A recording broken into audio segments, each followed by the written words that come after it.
push however you want to do it.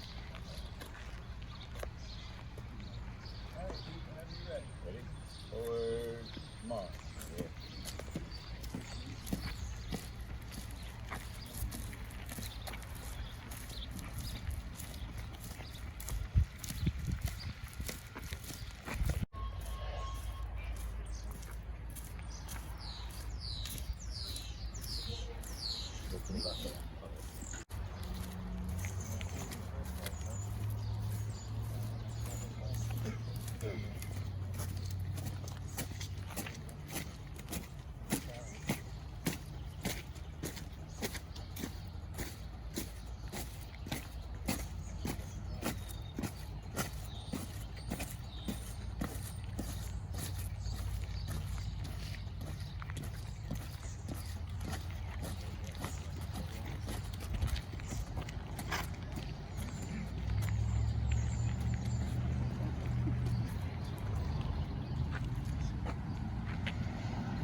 We'll ask everybody to gather in just a little bit. Not very many of us here, so we can make it a little more intimate today. Thank you all for being here at the Kerhonkson Fire Company Annual Memorial Day Remembrance. We'd like to start today's ceremony with a Pledge of Allegiance led by our Chief, Steve Stevens. So please remove your caps. Pledge allegiance to the flag of the United States of America, and to the republic for which it stands, one nation, under God, indivisible, with liberty and justice for all. Thank you, everybody. As you know, we historically celebrate our Memorial Day remembrance on the traditional day of May 30th. What is Memorial Day, and why do we celebrate it on May the 30th? There is no American dream without those willing to protect it. There is no liberty, no prosperity, no security without those willing to sacrifice themselves so that their fellow Americans may live free. There is no bright tomorrow without those willing to defend the greatness of America today.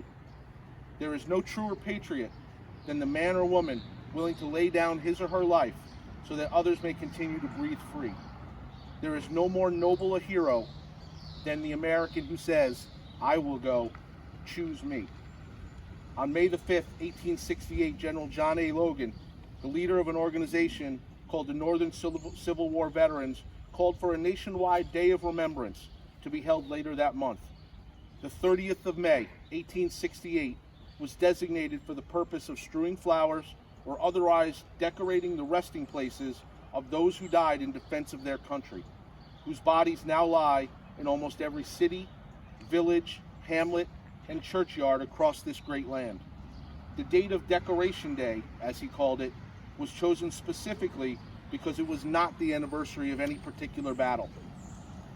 For decades, Memorial Day, as it became known, continued to be observed on May the 30th, the date General Logan had selected. In 1968, Congress passed the Uniform Holiday Act, which established Memorial Day as the last Monday in May in order to create a 3-day weekend for federal employees. As has been our tradition here in Kerhonkson for decades, we continue to celebrate the original date that was selected in 1868. Though the weather did not cooperate last evening, we will return to our May 30th remembrance again next year. As we observe Memorial Day, let us remember those who have made the ultimate sacrifice. They died so that we may live in the greatest, freest nation in the history of the world.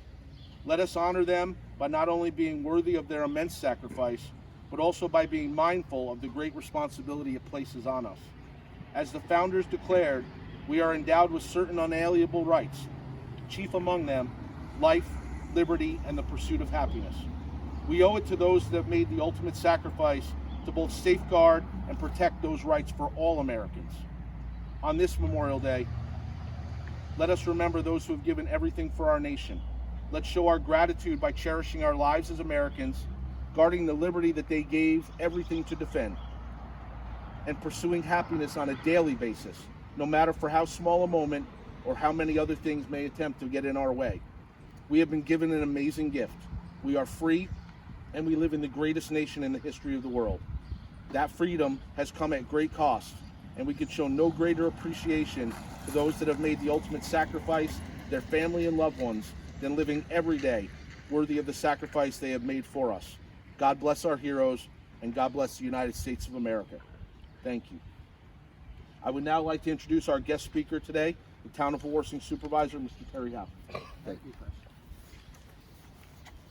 Thank you for that great history. Freedom is not free.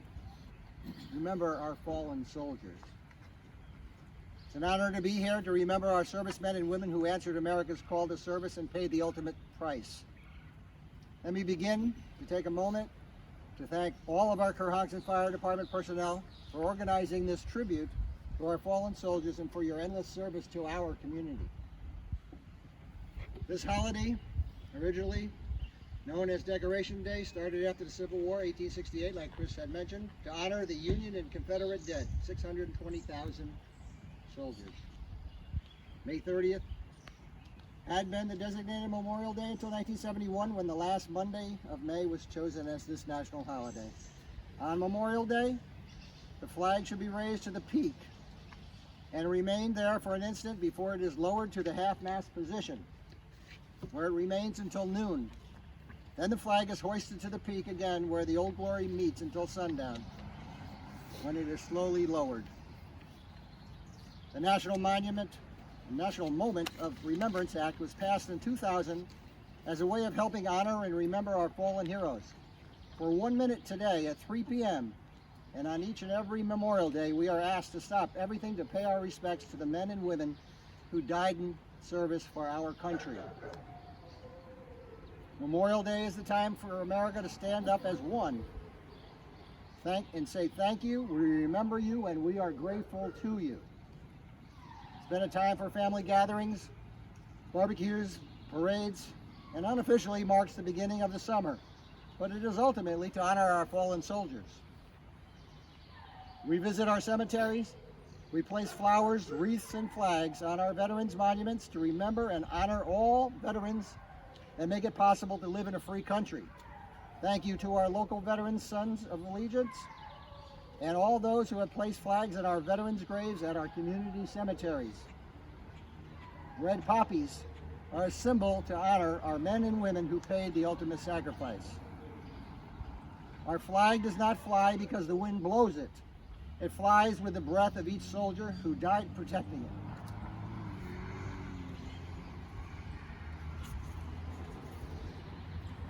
General Norman Schwarzkopf said, "It doesn't take a hero to order men into battle. It takes a hero to be one of those men who goes into battle." I came across the story of a gentleman named Martin A. Treplow from Bloomer, Wisconsin, who was a barber, who became a private in World War I and was sent to the Western Front of France as part of the famed Rainbow Division. He gave his life for our nation, and on his body was found his journal. America must win this war. Therefore I will work, I will save, I will sacrifice, I will endure, I will fight, and do my utmost as if the whole issue of this struggle depended on me alone. At this time, let us remember those fallen soldiers from our community who I'm sure felt the same way as Martin A. Treplow and made the ultimate sacrifice to keep the country free. Accord resident Army Sergeant Sean Farrell, who died April 28, 2014, while serving during Operation Enduring Freedom in Afghanistan. Army Spec 4 Burton Decker, Kerhonkson, April 4th, 1965, 14th, while serving in Vietnam. Navy Lieutenant Michael T. Newell, Ellenville, died December 14th, 1966, while on a mission as a pilot in Vietnam. Army Captain Robert F. Woodhouse, Jr., Ellenville, died July 7, 1970, while serving in Vietnam. Marine Corps PFC Raymond Charles Wood, Napanoch, died May 5, 1969, while serving in Vietnam. Air Force Master Sergeant Joseph Cobden Jessic, Worcing, April 28, 1970, while serving in Vietnam. If I've missed anyone, I apologize. If anyone's here today that wants to recognize one of our heroes, please step up and do so.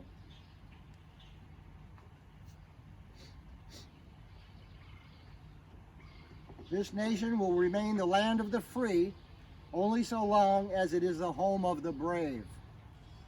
Freedom is not free. Remember our fallen soldiers. Thank you.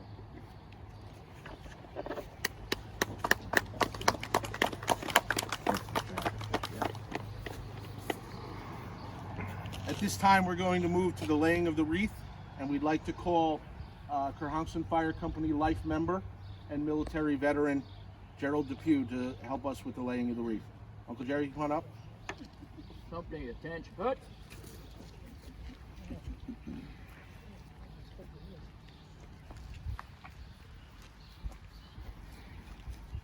Present arms.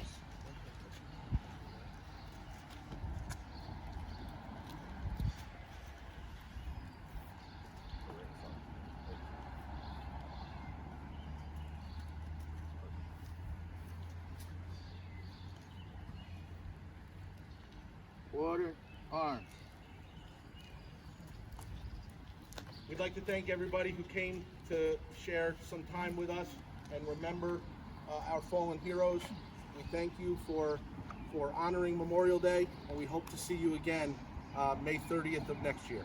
Thank you again, and that concludes today's service.